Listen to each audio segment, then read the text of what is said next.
spoke to locals who are affected by this closure.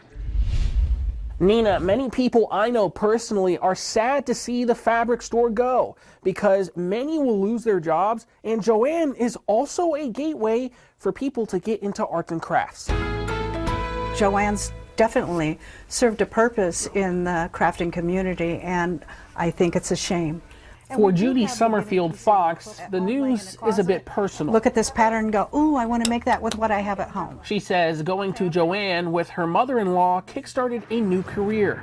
She came to visit, and she said to me, will you take me to some quilt shops? And I thought, well, I probably would rather have a sharp stick in my eye, but maybe I'll get ice cream out of it for lunch. Now, Judy owns Fox Cities Quilt Co., a boutique quilting, fabric, and arts and crafts store. It's a small specialty business, and Judy says shops like hers can't completely make up for the hole left by Joann's closure. I'm sad to see them go because they did serve a population that we just don't have the ability to serve. In this FAQ posted to its website, Joann states it, quote, made every possible effort to keep the company in business.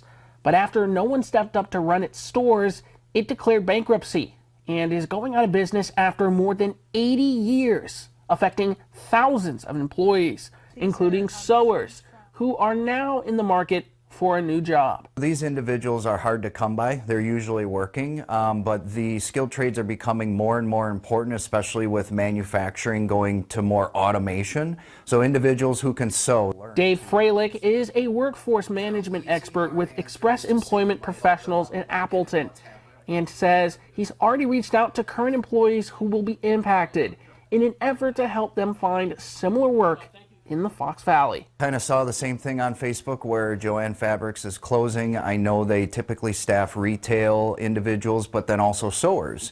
And we just happen to have a client that is looking for someone of a sewing background. But for Judy, we might lose those people who want to create, and therefore we might lose customers in the long run that want to take their creativity to the next level. Joann Fabrics also states that it will take a number of weeks to complete their final sales across all of its stores.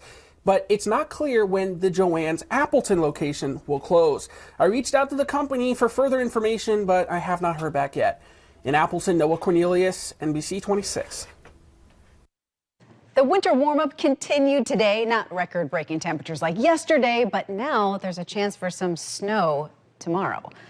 Let's go to Chief Meteorologist Cameron Roland, who is tracking that for us. Cam?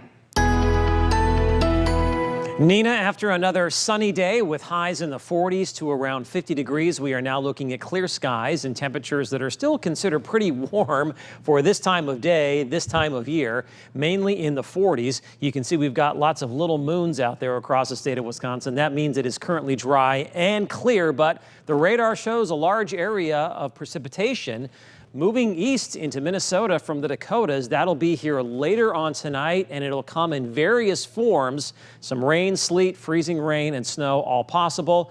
In the meantime, look for quiet weather this evening, fair skies through about 10 or 11 o'clock, and then the clouds will start to roll in. Temperatures will be slowly falling through the 30s. A road project in Nina is raising concerns for one local business, and it isn't just because of the construction.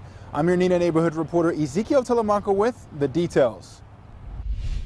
The owners of Saucy Kitchen in Nina know that road projects come and go, but this one, they say, is a little closer to the shop than they expected. They're going to be turning or putting that turn lane in at a 16 feet distance from the building, which they marked on the outside. The Kornowskis own the business, which just opened a few months ago where Commercial Street and Winneconne Avenue meet. Jennifer Kornowski says she was aware of the upcoming construction, but not just how close it would be, and that it would mean losing part of their parking lot. We kind of assumed that it would take about this much space, but it's going to be coming over way over here, and then the ground is going to be sloping up, making that vehicle in a very dangerous spot. I reached out to the city to ask about their plans for the project. Public Works Director Gary Kaiser said the goal is to expand the lanes and improve traffic flow for right turns onto Highway 114. It provides more room for the right turn because right now that movement is frequently obstructed with the way the layout is.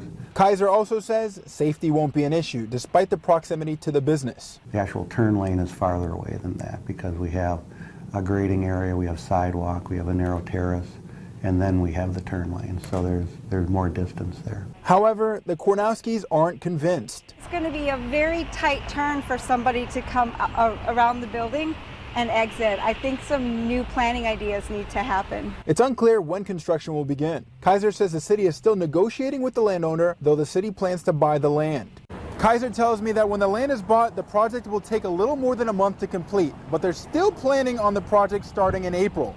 In Nina, Ezekiel Telemaco, NBC 26. The NFL draft rental boom. How city and county officials are tracking unlicensed homeowners. Next. You're watching NBC 26, part of the Scripps News Group. Now to an NBC 26 follow-up.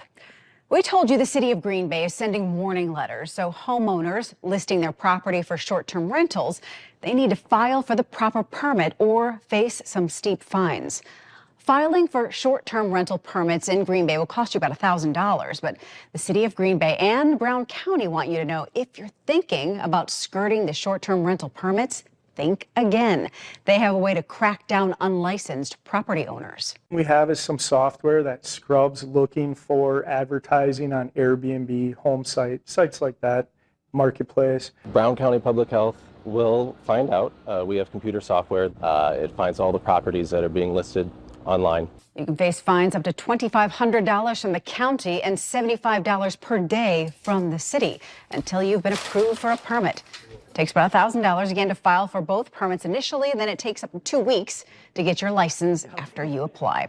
For more information, head to our website, NBC26.com.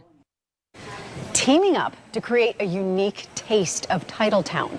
This spring, 9 Green Bay area breweries are coming together to craft limited edition beer for the upcoming NFL draft.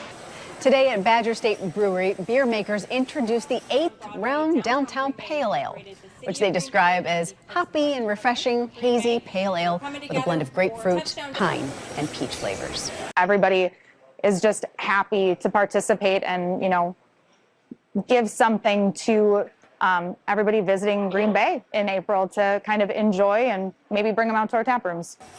The craft beer will be available at the Draft Music Fest beginning April 23rd and also at local breweries around Green Bay during draft week. You can visit NBC26.com to see the list of breweries involved. Over the last 8 years, Give Big Green Bay has now raised more than $17 million for 154 nonprofits in Brown County. That's according to the Greater Green Bay Community Foundation. This year, you donated a record $3.5 million to support 50 local nonprofits. The foundation says more than 5,800 donors were part of the Give Big Green Bay Day, and more than 40% of those people identified themselves as new donors. Give Big Green Bay is an annual event where you can donate as much money as you want over a 24-hour period. If you didn't donate during Give Big Green Bay, you still want to, you can always donate to your favorite local charity year-round. The apparent temperature change in Appleton from last week to this week, almost plus 90 degrees. So is there anything like this headed our way in the opposite direction? I'll have your forecast coming up. Now, Chief Meteorologist Cameron Moreland, featuring the 3-degree guarantee, sponsored by your Wisconsin Chevy Super Dealers. The longest cold streak of the winter has come to an end after 16 consecutive days with below normal high temperatures. We've now had 3 days in a row with above normal highs, and today most of us were running about 15 to 20 degrees above our normal high, which is in the lower 30s. We had 40s to around 50 area wide. So obviously that warm up has had a huge impact on the snow depth, 10 inches just over a week ago, but now you can see what's been happening here today, all the way down to just an inch. The snow has been rapidly melting, and the snowmobile trails have paid the price. This is what it looked like over this past weekend. Here's what it looks like today. All the trails have closed. Temperatures right now still above freezing everywhere, ranging from the mid-30s to the mid-40s. It's currently 39 degrees in Appleton with clear skies. In Green Bay, it is mostly clear, and 44 with southwest winds at around 5 miles per hour. The skies will remain mostly clear for the next couple of hours, and then the clouds will start to increase from the west as our next weather maker moves in. It's producing a large area of mainly rain right now from Minnesota back into the Dakotas. And I think for the most part, we will see mainly rain.